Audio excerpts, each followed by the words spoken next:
ఈ వీడియోలో మనం S25 అల్ట్రాలో వచ్చిన 3 బెస్ట్ ఫీచర్స్ ఏంటో చూద్దాము. ఫస్ట్ వచ్చేసి మనకి కెమెరాలో అల్ట్రా వైడ్ లెన్స్ అయితే ఇంప్రూవ్ చేశారు. దీన్ని 12 మెగా పిక్సెల్ నుంచి 50 మెగా పిక్సెల్ కి అయితే ఇంక్రీజ్ చేశారు. అల్ట్రా వైడ్ షాట్స్ కానీ మ్యాక్రో మోడ్ షాట్స్ కానీ చాలా క్రిస్టల్ క్లియర్ గా ఉన్నాయి. క్వాలిటీ అయితే చాలా బాగా ఇంప్రూవ్ అయింది.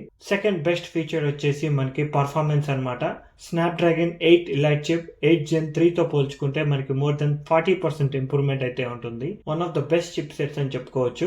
థర్డ్ ఇంప్రూవ్మెంట్ వచ్చేసి సాఫ్ట్వేర్. సో One UI 7.0 తో వస్తుంది. ఏఐ ఫీచర్స్ అయితే చాలా క్రేజీగా ఉన్నాయి. ఏఐ ఫీచర్స్ తో పాటు మనకి సాఫ్ట్వేర్ లో చాలా న్యూ చేంజెస్ అయితే వచ్చాయి. స్టాక్ ఆండ్రాయిడ్ 15 తో పోల్చుకుంటే One UI 7.0 లోనే మనకి మోర్ ఫీచర్స్ అయితే యాడ్ చేశారు. లైక్ మనకి సైడ్ ప్యానల్ లో చూసుకుంటే ఏఐ సెలెక్ట్ అని చెప్పి, నౌ బ్రీఫ్ అని చెప్పి, drawing assist, at the same time మనకి సామ్సంగ్ కీబోర్డ్ లో ఇన్బుల్ట్ గా రైటింగ్ టూల్స్ అయితే యాడ్ చేశారు. ఈ ఏ ఫీచర్స్ కానీ సాఫ్ట్వేర్ ఫీచర్స్ కానీ చాలా బాగున్నాయి. ఓవరాల్ గా మనకి సామ్సంగ్ S25 అల్ట్రాలో 3 న్యూ ఇంప్రూవ్మెంట్స్ అయితే ఉంటాయి. ఇలాంటి మరిన్ని వీడియోస్ చూడాలి అనుకుంటే please subscribe to pocket tech.